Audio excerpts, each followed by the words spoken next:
Macro nutrients, micro nutrients, vitamin minerals जैसे होते हैं ना, जो आपके जो विटामिन मिनरल्स होते हैं उनको माइक्रो न्यूट्रिएंट्स कहते हैं। लेकिन जो हमारा मैक्रो होता है न्यूट्रिएंट्स, मतलब कि उसमें कार्बोहाइड्रेट्स, फैट्स और प्रोटीन आते हैं।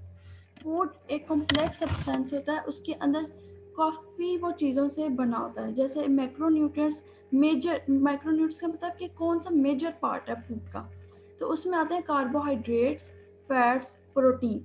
वो आगे जाके हम डिस्कस करेंगे डिटेल में कि ये होते क्या हैं। फिर आते हैं माइक्रोन्यूट्रिएंट्स, उसमें होता है विटामिन और मिनरल्स। विटामिन जैसे हमारे विटामिन ए है, विटामिन सी है, विटामिन ई है। आप लोगों ने कोरोना में भी सुना होगा कि जी विटामिन सी लें, उससे इम्यूनिटी ज़्यादा इंक्रीज होती है। फिर हम सारे वो विटामिन सी वाले फूड्स कंज्यूम करना शुरू हो गए। लेकिन हर फूड की अपनी अलग कंपोजिशन होती है और उसके हिसाब से हम वो फूड कंज्यूम करते हैं। अगर आपकी बैलेंस डाइट है, मतलब आप हर किस्म का फूड्स ले रहे हो, जैसे वेजिटेबल्स भी ले रहे हो, सीरियल्स भी ले रहे हो और नट्स वगैरह सब कुछ, तो मतलब आपकी डेली रिक्वायरमेंट सिर्फ फूड से ही पूरी हो रही है, आपको एक्स्ट्रा सप्लीमेंट्स लेने की ज़रूरत नहीं है। लेकिन आजकल जो हमारा लाइफस्टाइल है, हम ना बैलेंस डाइट नहीं ले रहे, तो उसकी वजह से देखो हम साथ सप्लीमेंट्स ले रहे होते हैं कभी, तो वो सप्लीमेंट्स बेसिकली क्या होते हैं, मिनरल्स और विटामिन होते हैं जो कि हम फूड से पूरा नहीं कर पा रहे होते, तो इसलिए हम एक्स्ट्रा इंजेस्ट करते हैं। लेकिन अगर हम प्रॉपर फूड लें तो हमें इस तरह की सप्लीमेंट्स की ज़रूरी भी ना पड़े, क्योंकि हमारा फूड ही उसको फुलफिल कर सकता है। अच्छा जी, अब सबसे पहले फूड का हमने डेफिनेशन देख ली कि जो चीज़ हम खाते हैं ताकि हमारी न्यूट्रिएंट्स की जो हमारी ज़रूरियात हैं वो पूरी हो सके। न्यूट्रिएंट्स आपको पता चल गया, वो न्यूट्रिएंट्स उसे कहते हैं कि वो ऐसी चीज़ जो हमारी बॉडी की, मतलब न्यूट्रिएंट्स जैसे carbohydrate, fats, protein, minerals, vitamin, ये चीज़ें न्यूट्रिएंट्स कहलाती हैं कि जो आपकी बॉडी की रिक्वायरमेंट को फुलफिल कर सकें, उनको हम कहते हैं न्यूट्रिएंट्स। ठीक है, अभी हम आहिस्ता आहिस्ता चलेंगे, आज हमारी फर्स्ट क्लास है, इंशाल्लाह आगे जाके हम करेंगे। अगर आपको कोई चीज़ समझ नहीं आ रही तो आप वो पूछ लीजिएगा। अच्छा, आगे चलते हैं, न्यूट्रिएंट्स।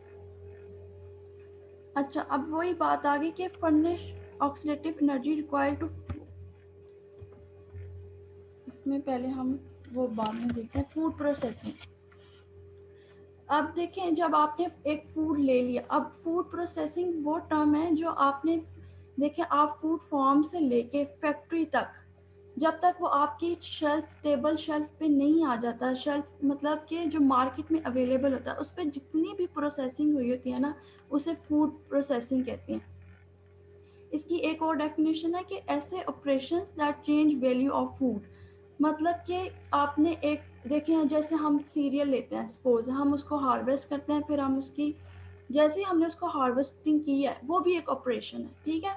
फिर उसकी हम हलिंग करते हैं, डीहलिंग करते हैं कि जो उसका अंदर से दाना है, कर्नल है, वो निकल जाए, ये भी एक ऑपरेशन है। उसके बाद हम उसकी मिलिंग करते हैं उसको फ्लोर बनाने के लिए, फिर ये भी ऑपरेशन है।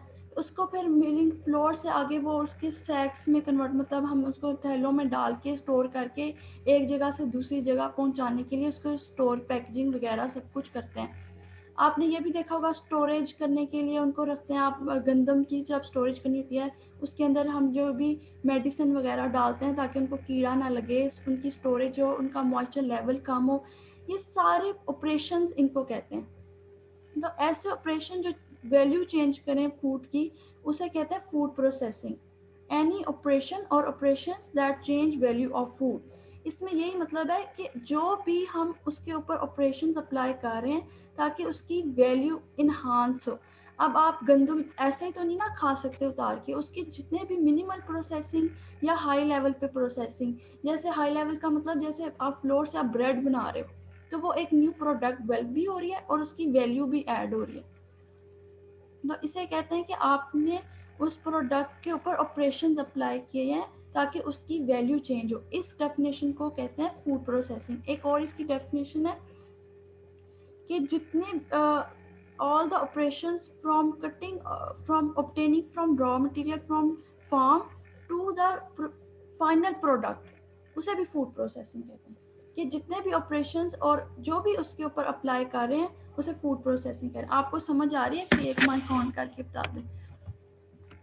जी मैम। यस मैम आ रही है। ठीक है, जी मैम आ रही है। जी मैम आ रही है। चलिए ठीक है, हाँ जी मैम आ रही है। चलिए सही है।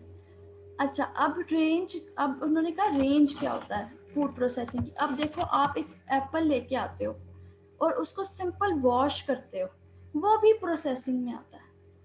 ठीक है, एक हो गया कि हमारी रेंज है from simple to complex. Simple हमारी रेंज होगी, अब आपने कोई भी चीज़ लाए हो, उसको वॉश किया, अब देखिए वॉशिंग से भी उसके डर्ट रिमूव हो जाती है आपकी, उससे भी उसकी शेल्फ लाइफ इंक्रीज करते हो। शेल्फ लाइफ का मतलब होता है कि कोई भी चीज़ है ना, प्रोडक्ट, वो कितनी देर तक आप इस्तेमाल कर सकते हो। शेल्फ लाइफ आपने याद रखना है वर्ड, उसका मीनिंग होता है कि एक चीज़ है, जैसे आपकी किचन में देखो एक चीज़ पड़ी है, कितनी देर तक वो आप यूज़ कर सकते हो, उसे कहते हैं शेल्फ लाइफ।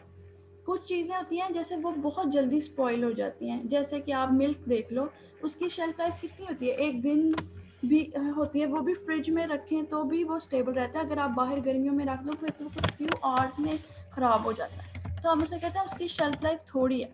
लेकिन जैसे आप अपने सीरियल्स को देख लो, आप कम अज़ कम साल उसको रख लेते हो, तब भी उसको कुछ नहीं होता, तो उसको कहते हैं इसकी शेल्फ लाइफ ज़्यादा है। लेकिन उसके लिए भी हमें ना फूड प्रोसेसिंग करनी पड़ती है, हमें सिंपल प्रोसीजर्स अप्लाई करने पड़ते हैं, तो इसे कहते हैं रेंज, कि एक सिंपल और एक कॉम्प्लेक्स। अच्छा, सिंपल तो मैंने आपको कह दिया, सिंपल वॉशिंग कर दो, या अब आपने देखा होगा मार्केट में मिलते हैं प्रोडक्ट्स कटिंग हुए हुए, जैसे या पील हुई हुई वेजिटेबल्स मिलती जाती हैं, जो छिलकों से निकाल के, जैसे पीज हैं उनकी कवरिंग रिमूव करके पॉड सिर्फ पॉड से निकाल के आपको आम फ्रीज़र में मिल जाते हैं बड़े स्टोर्स के या जैसे भी, तो वो सिंपल प्रोसेसिंग है, उसमें कोई इतना ज़्यादा काम नहीं है। लेकिन अब कॉम्प्लिकेटेड प्रोसेस क्या होता है, आप 10 पैक फूड देखते हो, सही है, फूड प्रिजर्वेशन करने के लिए उसमें आप डिफरेंट केमिकल्स प्रिजर्वेटिव्स डालते हो। प्रिजर्वेटिव होते हैं जो कि फूड की शेल्फ लाइफ को इन्हांस करते हैं। ठीक है, आगे जाके हम पढ़ेंगे कौन कौन से प्रिजर्वेटिव्स होते हैं, अभी मैं आपको सिंपल बता रही हूँ कि आप उसके अंदर डालते हो प्रिजर्वेटिव्स कि उसकी शेल्फ लाइफ इंक्रीज हो। तो या फिर आप एक जैसे सिंपल चीज़ है वीट ना, मैं कह रही हूँ सीरियल है, फ्लोर है, उसको आप ब्रेड में कन्वर्ट कर रहे हो, तो वो कॉम्प्लिकेटेड प्रोसेस है एज सच, कि हम एक छोटी उसको हम न्यू शेप दे रहे हैं, तो वो कॉम्प्लिकेटेड प्रोसेस हो गया। अब कैनिंग करते हैं, आप पाइनएप्पल आपने देखा होगा फ्रूट, ठीक है, उसकी हम कैनिंग करते हैं, तो ये भी एक एज अ कॉम्प्लिकेटेड प्रोसेस आ जाता है जिसमें ज़्यादा प्रोसेसिंग इन्वॉल्व हो, तो उसमें हम कहते हैं इसकी रेंज क्या होती है फूड प्रोसेसिंग की, सिंपल टू कॉम्प्लेक्स। मतलब सिंपल वॉशिंग भी एक फूड प्रोसेसिंग ही है, और जो उसमें वेरियस टेक्निक्स गुजार के उसको निकालें तो वो भी हमारी उसे कहते हैं कि वो भी फूड प्रोसेसिंग है। अच्छा चलें, अब बताएं ऑब्जेक्टिव्स क्या होगा। एक तो हो गया इन्हांसमेंट इन शेल्फ लाइफ। शेल्फ लाइफ को मैंने आपको बता दिया कि ऐसी चीज़ जो आप कितनी देर तक यूज़ कर सकते हो, उसमें हर प्रोडक्ट की शेल्फ लाइफ डिफरेंट होती है। अब आपको पता है सबसे ज़्यादा सीरियल्स की शेल्फ लाइफ होती है, आपने घर में देखा होगा हम वीट वगैरह स्टोर करते हैं तो वो हम 1 ईयर तक कर लेते हैं, लेकिन आप जूस हैं हो गए, जैसे मिल्क हो गया, वो ज़्यादा देर नहीं गुजारते। जैसे वेजिटेबल्स हैं जो कि जिनमें मॉइस्चर लेवल कम होता है, मतलब पानी की तादाद कम होती है, वो भी आप ज़्यादा देर नहीं रख सकते हैं, तो वो आप उसकी शेल्फ लाइफ कम होती है, महीना तक चलो कह लो, लेकिन अप टू 1 ईयर कौन से जाते हैं, ड्राई नट्स चले जाते हैं 1 ईयर तक। तो अब हमारी इन्हांसमेंट इन शेल्फ लाइफ मतलब कि हम कुछ भी फूड प्रोसेसिंग करके उनकी शेल्फ लाइफ इंक्रीज करते हैं। हमारा basically food science and technology जो सब्जेक्ट है ना, वो यही है कि आपने इस तरह प्रोडक्ट को मैनेज करना है कि उसकी शेल्फ लाइफ इंक्रीज हो, ताकि वो ज़्यादा से ज़्यादा कंज्यूमर इस्तेमाल कर सके। अच्छा, नेक्स्ट प्रोडक्ट आ गया कंज्यूमर कन्वीनियंस। मैम जी मैम जब हम शेल्फ लाइफ इंक्रीज कर देते हैं एक प्रोडक्ट की, तो क्या उसके अंदर जो न्यूट्रिएंट्स होते हैं वो कम हो जाते हैं या फिर वैसे के वैसे ही साल रहते हैं देखिए, ये तो आप, न्यूट्रिएंट्स? हाँ न्यूट्रिएंट्स ना, देखो अब आप प्रोसेसिंग का सबसे ज़्यादा नुकसान भी यही होता है कि आपके न्यूट्रिएंट्स वैल्यू, जैसे मिलिंग है ना, जब आप फ्लोर की मिलिंग करते हो तो आप ऊपर से ड्राई ब्रेनिंग वगैरह, उसका जो ब्रैन होता है पोर्शन, वो रिमूव कर देते हो, तो इससे उसके न्यूट्रिएंट्स में अच्छा खासा फ़र्क पड़ता है।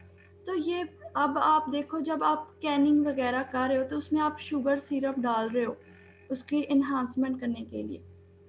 तो अब फूड टेक्नोलॉजिस्ट का यही काम होता है कि आपने उसकी शेल्फ लाइफ भी इंक्रीज करनी है लेकिन मिनिमल डैमेज टू न्यूट्रिएंट्स।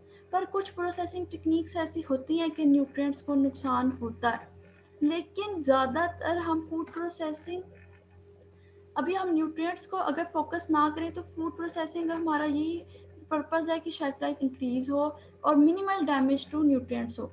लेकिन इस प्रोसेस में हमारे होते हैं न्यूट्रिएंट लॉस। पर अब देखो अगला क्या टेक्निक होती है, वो अब ज़्यादा कॉम्प्लेक्स हो जाए, हम फोर्टिफिकेशन करते हैं। हम खुद से उसके अंदर मिनरल विटामिन डाल देते हैं। जैसे वीट है ना, तो ब्रांड रिमूव हो जाता है तो उसके अंदर विटामिन हम खुद उसकी फोर्टिफिकेशन करते हैं।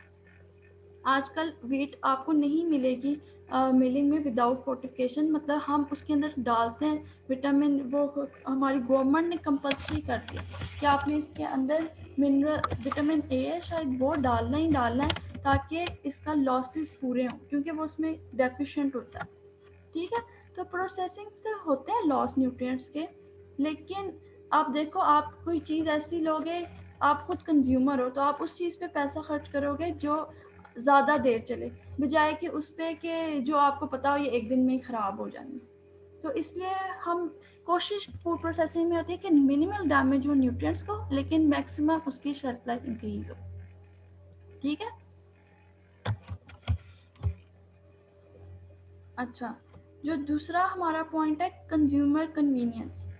अच्छा, अब आपको पता है वर्ल्ड वाइड सबसे ज़्यादा काम यही होता है कि कंज्यूमर सेटिस्फाई हो। आपको पता है कोई चीज़ वो सेल नहीं होगी जब तक आपका कंज्यूमर सेटिस्फाई नहीं होता। कंज्यूमर कन्वीनियंस कैसे हो गया, अब आपको पता है इतनी बिजी रूटीन हो गई है।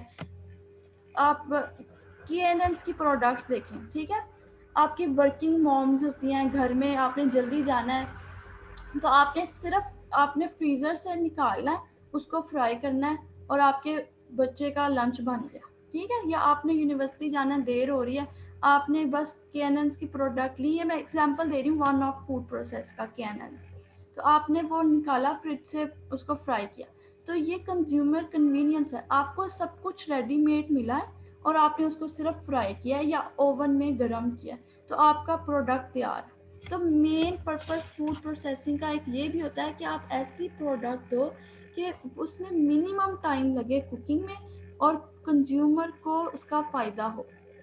अब जैसे मार्केट में सिर्फ आपका टाइम ही बच रहा है ना, थोड़ी सी प्राइस हाई होती है लेकिन आपको सारी वेजिटेबल कट आपको फ्रीज़र में मिलती हैं। उनके आप बड़े स्टोर्स में जाओ तो उनके फ्रीज़र में वेजिटेबल कटिंग के फॉर्म में भी मिलती हैं, फ्रूट्स इवन के कट फॉर्म में मिल जाते हैं आपको। तो वो कंज्यूमर की कन्वीनियंस है। अब आपको पता है आजकल सबसे बड़ा मसला है टाइम का। टाइम नहीं होता लोगों के पास। बाहर के मुल्कों में तो वो बिल्कुल भी में नहीं पड़ते, खाना पकाने वगैरह में बिजी स्केड्यूल होता है। तो फिर सबसे बड़ी फूड प्रोसेसिंग की एडवांटेज क्या है, consumer convenience in the way of time. Time सबसे ज़्यादा काम कंज्यूम हो रहा है। ठीक है, प्रिजर्वेशन ऑफ न्यूट्रिएंट्स। अब ये वही बात आ गई कि अब हमने प्रोसेसिंग इस सेंस में करनी है कि उसमें मिनिमम लॉस हो लेकिन maximum increase of shelf life हो। अब इसमें लॉस हम कैसे डिक्रीज करते हैं वो मैंने आपको बताया। फोर्टिफिकेशन एक प्रोसीजर होता है, उसमें हम खुद से डालते हैं। अब कोई चीज़ है, देखो एग्जाम्पल फिर मैं वीट की ले रही हूँ कि उसमें होती है चीज़ लेकिन इतनी नहीं होती। अब वीट की एग्जांपल मैं बार बार इसलिए ले रही हूँ क्योंकि वो हम रेगुलर कंज्यूम करते हैं। सबसे ज़्यादा चीज़ हमारी डाइट में क्या होती है, वीट होती है। हम सुबह दोपहर शाम वो ही खा रहे होते हैं साथ। तो अगर उसमें ही न्यूट्रिएंट्स की कमी है तो मतलब कि हमारा डेली रिक्वायरमेंट की चीज़ों की कमी है।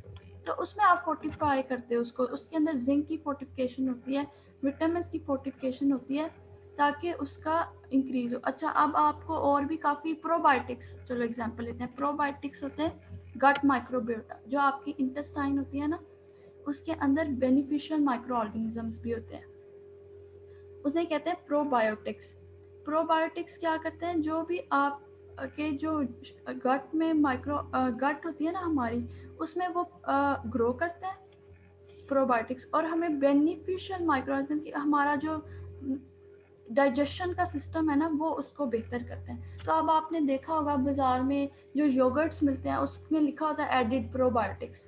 तो ये भी आपकी in a sense preservation of nutrients होता है कि आप उनको एक्स्ट्रा प्रोबायोटिक्स देते हो ताकि आपका गट का जो माइक्रोबियोटा है ना, माइक्रोबियोटा मतलब यूजफुल माइक्रो ऑर्गेनिजम्स। यूजफुल आपको पता होगा कि जैसे योगर्ट में लैक्टोबैसिलस है, वो है तो यूजफुल माइक्रो ऑर्गेनिज्म लेकिन वो यूजफुल है, वो आपकी डेली लाइफ में हेल्प करता है। इस तरह ही हमारे गट में भी यूजफुल माइक्रो ऑर्गेनिज्म होते हैं, उनको हम प्रोबायोटिक्स कहते हैं। तो वो आपके वो इस तरह के प्रोडक्ट्स हम फूड प्रोसेसिंग में बनाते हैं कि वो आपकी हेल्प करते हैं। अच्छा जी, अब आ गया डेवलपमेंट ऑफ न्यू प्रोडक्ट्स। अब आपने ये देखा होगा हर वक्त मार्केट में कोई ना कोई न्यू प्रोडक्ट आ रही होती है। जैसे कि अब आप बिस्किट्स की फॉर्म में देख लो, कभी ऊपर चॉकलेट कोट कर देते हैं, कभी अंदर चॉकलेट होती है। वेफर्स की डिफरेंट फॉर्म्स आ गई हैं, पहले वेफर्स किसी और तरह के थे, अब आपने देखा होगा रोल अप्स की फॉर्म में भी होते हैं। तो मेजर काम फूड साइंस एंड टेक्नोलॉजीज का एक ये भी होता है कि उन्होंने न्यू प्रोडक्ट डेवलप करनी होती है। मार्केट का वैल्यू ही इस तरह होगा कि तो आपके मार्केट में जब से न्यू प्रोडक्ट्स आते जाएंगे वो आपके लिए बेनिफिशियल होता जाएगा। इस तरह आपकी जैसे देखें इकोनॉमिक इंक्रीज भी होगी। जैसे फैक्ट्रीज अगर वो कितने अरसे तक ऐसे कभी आपने देखा कोई फैक्ट्री हो वो कोई प्रोडक्ट ही ना न्यू लॉन्च कर रही हो। नेस्ले जैसी बड़ी कंपनी भी हर वक्त कुछ ना कुछ एडिशन करती रहती है। तो आप वो किससे पॉसिबल होता है, वो फूड प्रोसेसिंग से पॉसिबल होता है। कभी आप उसमें योगर्ट, पहले आपको फ्रूट योगर्ट मिलता था, अब उसके अंदर चंक्स भी होते हैं। अब आप पहले पल्प के बगैर वाला जूस मिलता था, आप पल्प वगैरह वाले भी थे। मतलब इतने ज़्यादा वेरियस फॉर्म है फूड प्रोसेसिंग की। तो अब आपको समझ आ रही है फूड प्रोसेसिंग की? मैम फर्स्ट पॉइंट दोबारा समझा दें। एनहांसमेंट इन शेल्फ लाइफ का। यस यस वो वाले। शेल्फ लाइफ मैंने आपको बताया, शेल्फ लाइफ कहते हैं कि कोई चीज़ ऐसी जो आपके इस्तेमाल में ज़्यादा देर रहे। शेल्फ लाइफ का मकसद होता है कि जो चीज़ आप ज़्यादा देर तक यूज़ कर सकें।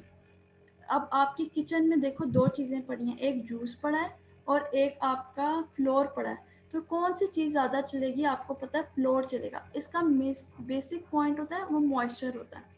मॉइस्ट पानी में अगर आपको पता है फूड में पानी ज़्यादा हो तो वो जल्दी स्पॉइल होता है एज़ कम्पेयर टू जो ड्राई होता है, ठीक है। लेकिन अब हमने शेल्फ लाइफ इंक्रीज करनी है। अब आपने फ्रूट खाना है, ठीक है, लेकिन हमने उसकी तो बड़ी थोड़ी शेल्फ लाइफ है अगर आप ऐसे ही फ्रिज में रख दो। लेकिन अब आप कैनिंग तो देखो, उसमें वो शुगर सिरप डालते हैं, ये प्रोसेसिंग का ही काम है ना, फिर टिन में पैक करते हैं। तो उसकी शेल्फ लाइफ यस मैम। 2 दिन से पूरा वीक ज़्यादा हो जाती है, जब तक आप ओपन ना करो तो मंथ में चली जाती है। तो इसलिए ये हुआ तौर पे शेल्फ लाइफ इंक्रीज की, ठीक है। एक ये एग्जाम्पल। अब आप दूध को यस मैम। देखो, पहले अब आपके आम जो घर में दूध होता है वो सिर्फ 1 या 2 दिन ही चल सकता है, लेकिन टेट्रा पैक जो होता है उसमें 6 मंथ चल जाता है। Yes ma'am. हमने उसकी प्रोसेसिंग की, उसको हीट ट्रीटमेंट देते हैं, UHT कहते हैं, अल्ट्रा हाई टेम्परेचर। मैं ये बातें सारी डिटेल से बताऊंगी, टेम्परेचर वगैरह वाली वो आगे भी आएंगी, कि हम उसको इतनी ज़्यादा टेम्परेचर देते हैं कि उसके सारे माइक्रोब्स किल हो जाते हैं, लेकिन इतने कम टाइम के लिए कि न्यूट्रिएंट्स डैमेज नहीं होते। तो ये थर्ड पॉइंट भी आ गया, प्रिजर्वेशन ऑफ न्यूट्रिएंट्स। कि आप न्यूट्रिएंट्स भी आपने बचा लिए, आपने उसकी शेल्फ लाइफ भी इंक्रीज कर दी और उसको पैकेजिंग ऐसे की कि वो मंथ तक चले जाते हैं। अब आप देखोगे जब वो मैम जो वाला दूध होता है वो कितनी देर चल जाता है। तो ये आप में से क्वेश्चन भी आया था कि न्यूट्रिएंट्स लॉस होते हैं।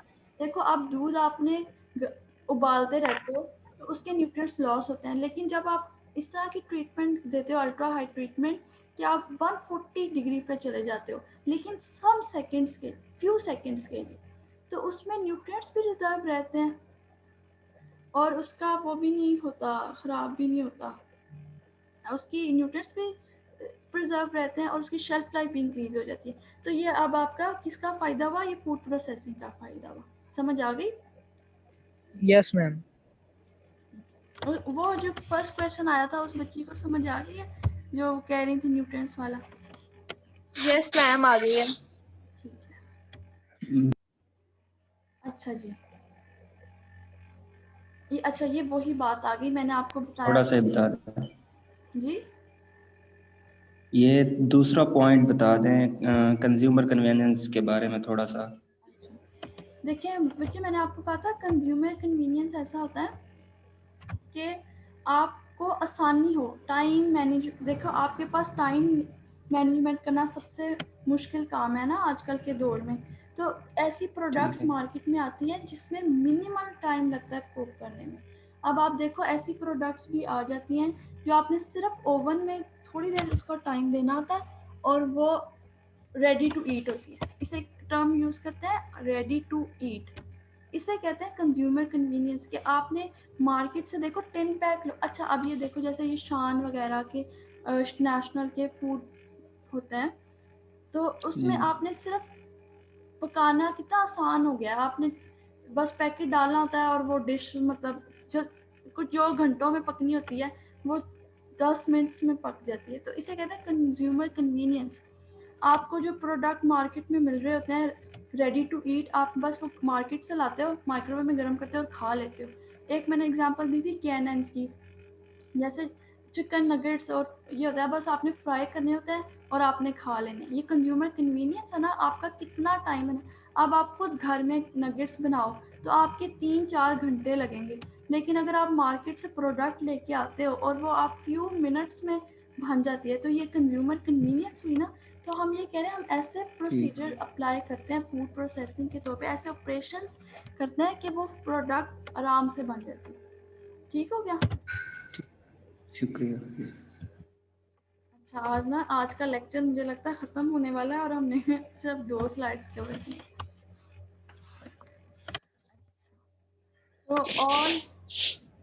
all treatments received by fruits from its on land or sea to point in space and time which consume। अच्छा, इसकी सिंपल वर्ड्स में ये फूड प्रोसेसिंग की डेफिनेशन है, ये इंडस्ट्रीज क्रेडिटेड है कि आपने जितनी भी ट्रीटमेंट्स फूड को दी हैं, जो फूड ने रिसीव किया लैंड और सी, मतलब कि जैसे आपने वो एग्जांपल दोबारा दे रही हूँ, वीट कल्टीवेशन की लैंड पे जो ट्रीटमेंट दी और एंड पे वो एज अ ब्रेड मिलती है, एज अ फ्लोर मिलता है, एज अ बंस मिलती है। जो भी वीट के प्रोडक्ट्स हैं, पास्ता, ये वो जितने भी प्रोडक्ट्स हैं, उस टाइम को फूड प्रोसेसिंग कहते हैं। जितनी भी ट्रीटमेंट्स उसने लिए हैं from land to the end product, इन सब चीज़ों को कहते हैं फूड प्रोसेसिंग।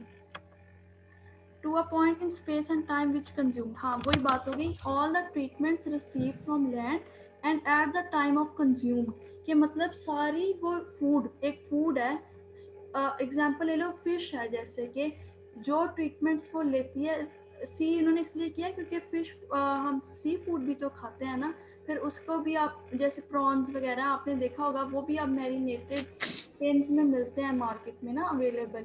तो जो उसके भी ऑपरेशंस हुए हैं, जब तक उसे सी से निकाला है और मार्केट तक पहुंचाया है, वो तमाम ऑपरेशंस उन्हें कहते हैं फूड प्रोसेसिंग। वो तमाम ट्रीटमेंट जो वो लेते हैं लैंड से या सी से हासिल करते हैं, और उस वक्त तक जब तक वो कंज्यूमर तक पहुंच नहीं जाता, उस टाइम तक सारे ट्रीटमेंट्स को हम फूड प्रोसेसिंग कहते हैं। समझ आ गई इस definition? Yes ma'am. Yes ma'am, आ गई। Yes ma'am. Almost all food subject to processing. अच्छा, वो कह रहे हैं कि जितने भी फूड है ना, वो ऑलमोस्ट सभी सब्जेक्ट हैं प्रोसेसिंग को, इसलिए क्योंकि मैंने आपको बताया सिंपल वॉशिंग ऑफ एप्पल भी एक फूड प्रोसेसिंग ही है।